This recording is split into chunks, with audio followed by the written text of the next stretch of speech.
Bonjour à tous, nous nous retrouvons pour la quatrième vidéo de ce chapitre probabilité. Dans la vidéo précédente, nous avons fait un état des lieux des probabilités simples.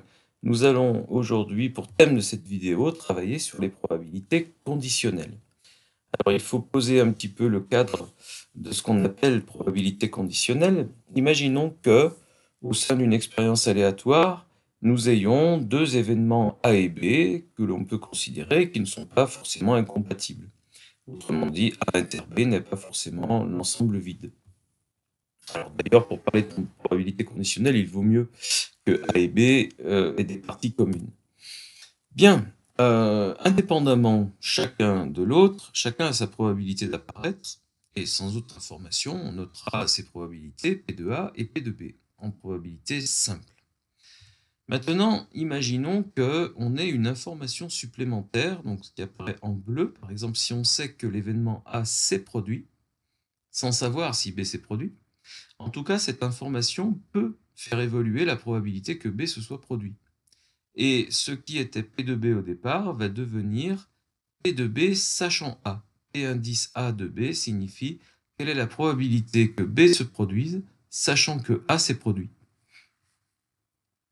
Alors, évidemment, si la probabilité que B se produise est modifiée lorsqu'on sait que A s'est produit par rapport à lorsqu'on ne savait pas que A se produisait, eh bien, les événements A et B vont être liés, c'est-à-dire qu'ils ne sont pas indépendants. Donc, on reviendra sur ce terme d'indépendance d'événements. On montre que pour calculer une probabilité conditionnelle, on a un outil qui est celui-là. P de B sachant A est toujours égal à P de A inter B sur P de A. Formule que l'on comprendra évidemment en regardant des exemples, en tout cas que l'on comprendra. Pour l'instant, on la prend telle qu'elle apparaît. Alors, un cas particulier, celui de l'indépendance, justement. Si l'information A s'est produit n'a pas modifié P de B, donc si P de B sachant A est resté égal à P de B, alors A et B sont dits indépendants. C'est la définition même de l'indépendance de deux événements. Une conséquence ici, si vraiment P de B sachant A est égal à P de B, alors en replaçant dans cette formule de gauche P de A dans le membre de gauche, eh bien j'ai P de A fois P de B qui sera égal à P de A inter B. Et donc cette fameuse formule fausse entre guillemets devient vraie dans le cas où les événements sont indépendants, c'est-à-dire que c'est un cas quand même très particulier. Traitons maintenant des exercices qui vont nous permettre d'aller plus loin dans la compréhension de ce qu'on est en train de dire ici. Je récapitule les formules que nous avons à disposition. Les formules générales sur les probabilités en vert, la formule bleue qui permet de calculer une probabilité simple dans le cas d'événements, ou plutôt d'issues équiprobables au sein de oméga, et puis je rajoute la formule des probabilités conditionnelles qui, elle, surlignée en vert, est vraie dans tous les cas. Un exercice nous dit, on prend l'ensemble des entiers de 1 à 10, grand A est le sous-ensemble des nombres pairs de E, et B, l'ensemble des multiples de 3 dans E. Réalisons un diagramme de Venn pour avoir une photographie de ce qu'on est en train de nous définir. Et introduisons la notion d'arbre de choix probabilisé. Alors, pour l'instant, on n'écrit pas de probabilité sur cet arbre, mais on peut aussi, en remplacement du diagramme de Venn, se dire que on peut dire qu'un nombre entre 1 et 10 est soit dans A, soit à l'extérieur de A. Donc il est orienté dans A ou dans la barre. Et j'ai refait le détail de ce qu'on trouve dans A et de ce qu'on trouve dans la barre. Et puis, dans un deuxième niveau de l'arbre, pour les éléments de A, il y a ceux qui sont également dans B. Alors, si on regarde bien le diagramme de Venn, il n'y en a qu'un seul, c'est 6.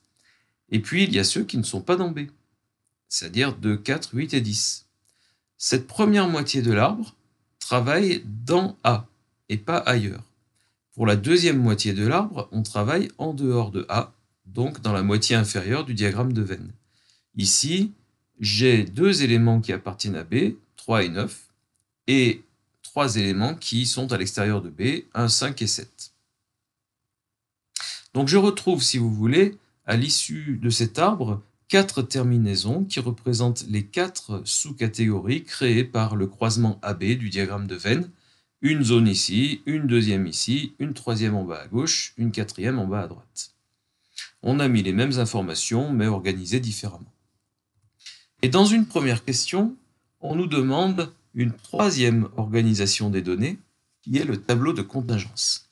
Ce tableau qui consistait à créer 2 colonnes A et A bar, 2 lignes B et B bar, et à croiser chacune des colonnes avec chacune des lignes. Dans le tableau de contingence doit se trouver en effectif ou en pourcentage, alors ici en effectif, le nombre d'éléments appartenant à chaque intersection. Dans A inter B, j'ai un élément. Effectivement, c'était 6. Dans A bar inter B, j'ai 2 éléments. Alors, A bar inter B, ça veut dire je suis à l'extérieur de A et dans B. Donc, ce sont 3 et 9, 2 éléments. Dans A inter B bar, je retrouve mes 4 éléments 2, 4, 8 et 10. Et dans A bar inter B bar, les 3 éléments 1, 5 et 7. J'en profite pour établir mes effectifs marginaux, c'est-à-dire les sous-totaux du tableau, aussi bien en ligne qu'en colonne, et le total général, qui est bien entendu le cardinal de E. Alors, posons-nous maintenant des questions à partir de tout ça. Et on verra que, tour à tour, le diagramme de Venn, le tableau ou l'arbre pourront être utilisés. Je pioche au hasard un nombre entre 1 et 10. Donc, je pioche au hasard un élément de E. Quelle est la probabilité qu'il soit pair? Si je vais au hasard dans E, la probabilité qu'il soit pair va pouvoir être donnée par la formule surlignée en bleu. Il suffit de compter le nombre d'éléments pairs et de diviser par le nombre total d'éléments. Puisque, a priori, chacun des 10 éléments a les mêmes chances que ses voisins d'être choisi. Donc on est dans un cas d'équiprobabilité. P de A vaut, en application directe de cette formule, 5 sur 10. 5 éléments dans A, 10 éléments dans E. Quelle est la probabilité qu'il soit multiple de 3?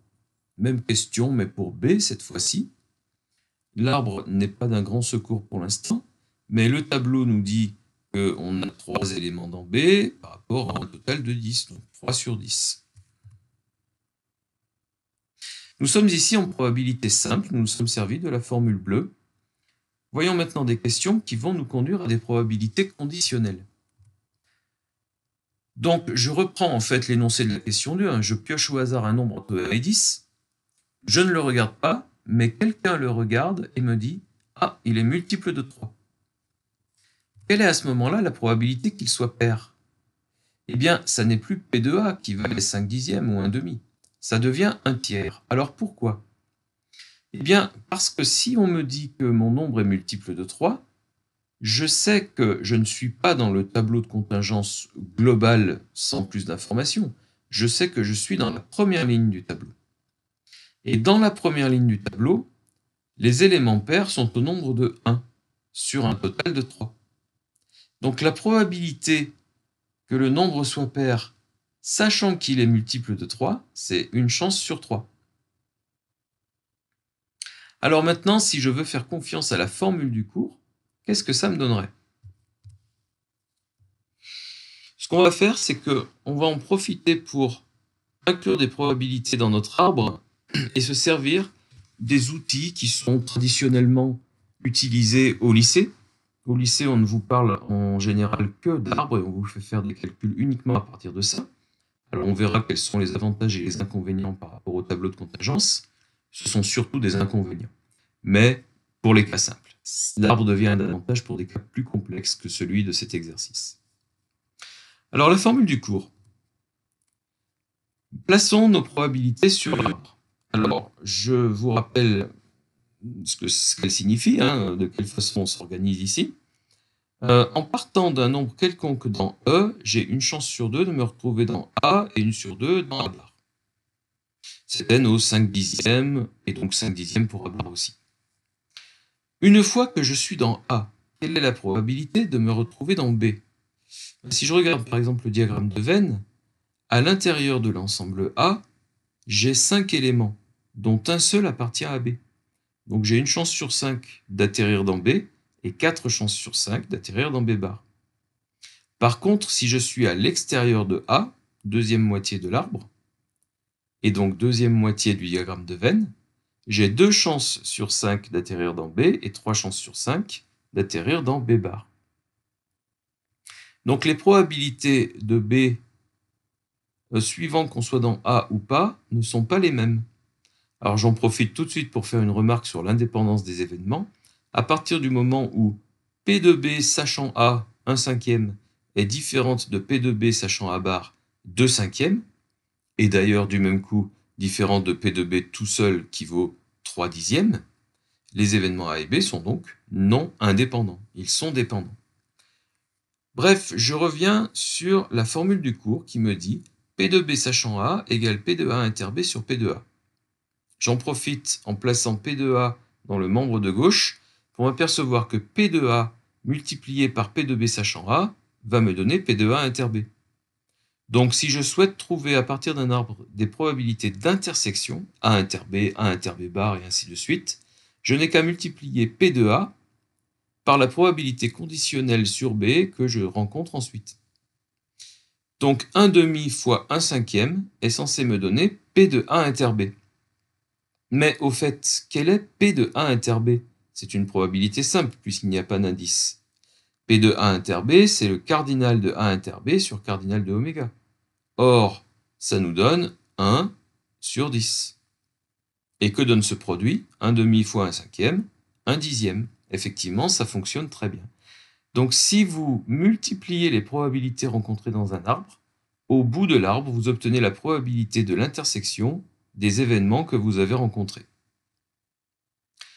La formule du cours me dit en tout cas P de A sachant B, puisque c'est ce qu'on cherchait ici, quelle est la probabilité d'être pair sachant qu'on est multiple de 3, donc j'adapte ma formule, ça sera P de A inter B sur P de B cette fois-ci. Je savais que P de A inter B égale 1/10, on vient de l'expliquer. Je sais aussi que P de B vaut 3/10, on l'avait montré dans la question 2. Et 1/10 sur 3/10 me fait retomber sur le 1/3 que j'avais déjà vu dès le départ dans mon tableau de contingence. Si on est dans B, donc sachant B, la probabilité de A vaut une chance sur 3. Donc effectivement, la formule qu'on nous donne et qui est ici sur fond vert est tout à fait légitime grâce à cette constatation et à toutes les constatations identiques qu'on pourrait faire dans d'autres exemples. On nous dit de diviser 1/10 par 3/10, en gros on nous dit de diviser 1 par 3. C'est exactement ce qu'on cherchait. Alors, dans l'autre sens maintenant, je pioche un nombre au hasard, je ne le regarde pas mais on me dit qu'il est pair. Quelle est la probabilité qu'il soit multiple de 3? Cette fois-ci, dans le tableau de contingence, je sais que je suis tombé sur, enfin en tout cas dans la colonne A. Donc mon nombre fait partie des 5 qui sont dans A. Quelle est la probabilité ici de tomber sur un nombre multiple de 3? Une chance sur 5. Mais ça, on le savait déjà en regardant l'arbre. 1 sur 5. Alors, quel est l'avantage finalement du tableau de contingence vis-à-vis de l'arbre? Sur cette deuxième question, on arrive à la conclusion 1/5 très facilement et très rapidement, parce que on connaissait déjà en fait P de B sachant A. On l'avait déjà écrit sur notre arbre. Mais on l'avait écrit grâce à quoi au départ? Grâce au tableau de contingence. En fait, le tableau de contingence a un avantage énorme sur l'arbre, c'est qu'il n'est pas orienté. L'arbre est orienté. On a décidé de commencer par A et A bar et de continuer avec B et B bar. On aurait très bien pu faire le contraire. Mais si vous n'avez qu'un seul arbre sur les deux possibles, il vous manque des informations ici que vous devez recalculer en jonglant avec les formules qui sont en vert en haut à droite. Le 1/5 était visible dans l'arbre, donc pas de problème pour nous. Le 1/3 ne l'est absolument pas. Vous ne connaissez ici que des P de B ou P de B bar, sachant A ou sachant A bar. Mais dans l'arbre, vous ne connaissez pas de P de A sachant B, ou A sachant B bar, ou A bar sachant B, impossible. Il faut utiliser des formules pour transformer nos écritures, et c'est ce qui avait été fait ici. Dans le tableau de contingence, on s'aperçoit que P de B sachant A nous dit on travaille dans la colonne A, et on cherche P de B dans cette colonne, 1 sur 5, la lecture est directe. P de A sachant B, on travaille dans la ligne B, P de A vaut 1 tiers. Les probabilités conditionnelles peuvent se calculer soit en ligne, soit en colonne, mais en tout cas sans utiliser une seule formule. Il suffit de faire la bonne lecture dans le tableau.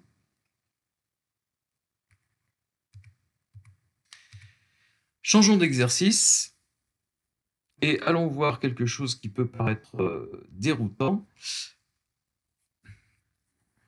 Un laboratoire a mis au point un éthylotest. Donc l'appareil qui va servir à contrôler votre taux d'alcool dans l'air expulsé, pas dans le sang. On effectue des essais sur ce produit à l'aide d'une population test dont on sait que 2% des personnes sont réellement en état d'ébriété. Événement E. Autrement dit, une étude clinique a été menée. Un certain nombre de personnes parmi l'ensemble des personnes testées, donc 2%, ont été volontairement mises en état d'ébriété, c'est-à-dire on leur a fait dépasser la limite légale du taux d'alcoolémie, avec une prise de sang qui est, elle, sûre à 100%. L'événement P désignera un contrôle positif à l'éthylotest. Et oui, l'appareil n'est pas parfait, et on va le voir juste en dessous. Si votre taux a réellement dépassé la limite légale, vous n'êtes pas forcément contrôlé positif par l'appareil. Surtout si votre taux est proche de la limite légale. Donc l'appareil n'est pas complètement parfait. Et de même, si votre taux est juste en dessous de la limite légale, il se pourrait que l'appareil vous contrôle positif, alors que vous n'avez pas enfreint la loi. Donc, chiffrons ça, les premiers essais ont conduit au résultat suivant. Lorsqu'une personne est réellement en état d'ébriété, 95 fois sur 100, le test se révèle positif. Lorsqu'une personne n'est pas en état d'ébriété, 96 fois sur 100, le test se révèle négatif. Autrement dit, dans un sens, le test se trompe dans 5% des cas, et dans l'autre sens, il va se tromper dans 4% des cas. Alors on pourrait se dire que ça n'est pas bien grave et qu'on a des taux de fiabilité qui sont quand même assez bons. Voyons ce que ça donne. Quelle est donc la probabilité pour qu'une personne soit réellement en état d'ébriété, sachant que le contrôle par l'éthylotest a été positif sur cette personne? Alors, nous allons réaliser un arbre à partir des données de l'énoncé. Quand on nous donne des probabilités simples et conditionnelles, on est tenté de construire un arbre. Et c'est tout à fait possible, on peut arriver au bout de l'exercice grâce à un arbre, heureusement. Donc commençons par la première information qu'on a qui parle de la population générale. 2% des personnes vont être dans E et 98% dans E bar. Et puis parmi les personnes en état d'ébriété, il y a celles qui vont être contrôlées positifs et négatifs, enfin on va dire ou négatifs, et puis parmi les autres, certaines malheureusement pour elles vont être contrôlées positives et d'autres négatives. Et passons maintenant les probabilités correspondantes. 2% d'un côté, 98% de l'autre. Si par contre on est dans E, on a 95% de chance d'être contrôlé positif, donc probabilité conditionnelle, P de P sachant E, et bien sûr P de P bar sachant E, et sont complémentaires, donc 0,05. Pour P de P sachant E bar et P de P bar sachant E bar, nous avons 96% d'un côté, 4% de l'autre. Très bien, donc nous avons traduit l'énoncé, mais nous n'avons pas encore cherché à répondre à la question. Et il faut bien traduire la question dans les notations des probabilités pour être sûr de ce qu'on va calculer. Quelle est la probabilité pour qu'une personne soit réellement en état d'ébriété, sachant que le contrôle a été positif? Quelle est la probabilité de E, sachant P? Donc nous cherchons P de E, sachant P. Première remarque, cette probabilité n'est pas dans l'arbre. Dans l'arbre, on voit P de P, sachant E. 95%, ce qui n'est pas du tout P de E sachant P. Donc faisons confiance à notre formule, et on verra à la fin de cette diapositive qu'on pourra faire autre chose que de faire confiance. On doit calculer donc, d'après la formule verte qui est ici, qui est traduite, P de P inter E sur P de P. Alors, P de P inter E, ça n'est pas un gros souci. Il s'agit de P de E fois P de P sachant E. Bref, une probabilité d'intersection s'obtient lorsqu'on suit le bon chemin dans l'arbre et qu'on multiplie les probabilités entre elles. 0,02 fois 0,95. Pour P de P, c'est un peu plus délicat. P apparaît 2 fois et au bout de l'arbre. P se décompose en j'ai été contrôlé positif et j'étais en état d'ébriété, ou alors j'ai été contrôlé positif et je n'étais pas en état d'ébriété. Il y a une formule à droite qui nous parle de ça. C'est l'avant-dernière, qui décompose un événement simple en une somme, ou plutôt une réunion, de deux événements qui ont subi des intersections avec un autre. Bref, P de A est égal à P de A inter B plus P de A inter B bar. Ici, je vais pouvoir dire que P de P est égal à P de P inter E, qu'on arrivera à calculer en suivant ce chemin dans l'arbre. Excusez-moi, c'est celui-là. Et P de P inter E bar. Ce chemin-là. Donc le premier et le troisième chemin de l'arbre sont effectivement les chemins qui conduisent à P. Si je veux calculer la probabilité de P, je dois additionner les probabilités d'intersection qui conduisent à P dans l'arbre. Maintenant, on sait quel calcul on a à faire. Au numérateur, 0,02 fois 0,95. Au dénominateur, la même pour commencer, 0,02 fois 0,95, plus 0,98 fois 0,04. Et après calcul, on trouve un résultat qui est 32,65%. Un peu moins d'une chance sur 3. Vous avez été contrôlé positif par cet appareil, alors les chances que vous soyez réellement en état d'ébriété sont un peu inférieures à une chance sur 3. Alors que le taux de fiabilité de l'appareil était de 95% dans un sens et 96% dans l'autre. C'est un résultat qui est parfaitement contre-intuitif et qui pourtant est vrai. Et c'est d'ailleurs la raison pour laquelle un appareil éthylotest, proposé donc par la gendarmerie, ne va pas avoir de valeur légale. C'est-à-dire que si vous êtes contrôlé positif, alors vous êtes soupçonné comme étant potentiellement en état d'ébriété, et on vous emmène à l'hôpital pour effectuer une prise de sang, pour une vérification qui, elle, est fiable à 100%. Alors, c'est un biais que l'on rencontre dans beaucoup d'appareils qui ont pourtant des taux de fiabilité importants, ou dans beaucoup d'interprétations de sondages. Il faut faire très attention à ce que l'on dit, c'est le fameux biais du faux positif. C'est-à-dire, vous êtes contrôlé positif, n'allez pas croire que l'autre événement est réalisé également, c'est-à-dire l'événement E. Et pour bien voir d'où vient ce biais du faux positif, un tableau de contingence est vraiment l'outil qu'il nous faut, qui s'impose pour voir directement les choses. Donc on va parler ici en nombre d'individus. Imaginons que 10 000 personnes aient participé à cette étude. Je vais séparer mes 10 000 personnes en celles qui sont en état d'ébriété et les autres, puisqu'on avait 2% d'un côté, 98% de l'autre, ça me donne 200 personnes et 9 800. Et puis, je vais évidemment séparer chacune des deux catégories en les personnes contrôlées positives et les autres. Dans E, 95% des personnes sont contrôlées positives, ce qui va représenter sur un total de 200, 190 personnes. Et donc les 5% restants sont les 10 personnes contrôlées négatives. Bref, le test a eu raison dans 190 cas sur 200, 95%. Pour les personnes contrôlées, qui ne sont pas en état d'ébriété, 96% d'entre elles seront effectivement contrôlées négatives. Calculons le nombre de personnes que ça représente, 9408. Ce qui signifie au-dessus qu'il y a 392 personnes pour lesquelles le test se trompe. Alors, lorsque le test renvoie un résultat positif alors que la réalité était négative, on appellera ça un risque de deuxième espèce. C'est un risque de se tromper qui existe, qui est bien réel. Hein.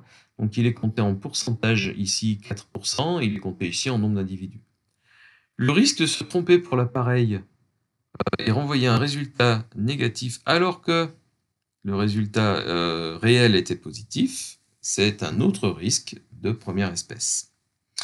En tout cas, on s'aperçoit qu'effectivement, il existe une minorité de gens sur les 10 000 pour lesquels le test se trompe. Sauf que la question posée n'était pas celle-ci. La question est, vous avez été contrôlé positif. Quelles sont les chances que vous soyez réellement en état d'ébriété? Nous avons affaire à une probabilité conditionnelle, donc finissons de remplir notre tableau. 582 personnes se trouvent ici, dans la ligne P, 9418 dans la ligne P bar. Mais si vous faites partie des 582 personnes qui sont là, quelles sont les chances que vous fassiez partie des 190 personnes qui sont réellement en état d'ébriété? Eh bien, probabilité de E sachant P, 190 divisé par 582. Mais cette division revient exactement au même que la division à laquelle on avait abouti dans notre calcul en appliquant nos formules directement issues du cours. Le rapport est évidemment le même et il va nous redonner 32,65%. Donc effectivement, le biais du faux positif, c'est celui-là. Si vous faites partie des personnes contrôlées positives, qui représentent une petite minorité du total de personnes, ça ne veut pas dire que vous faites partie de l'ensemble E, qui lui aussi représentait une petite minorité de l'ensemble des personnes. Ce qu'il faut, c'est comparer, en fait, ce nombre-là, 190, au total de sa ligne, 582. Il se trouve que le test positif est une erreur pour une grande majorité des gens contrôlés positifs. 392 personnes sur les 582.